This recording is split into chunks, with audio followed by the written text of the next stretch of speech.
I recently tweeted about one of my candidates stalling 5 times on a driving test, and at the end, the examiner still told him that he passed.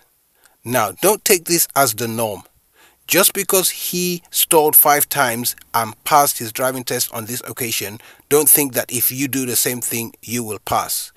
The examiner who examined this particular candidate is a very experienced examiner, and he's from Hendon Test Center. He was familiar with me, so he did know that the car that I presented that day was a new car because it wasn't the normal car that I used.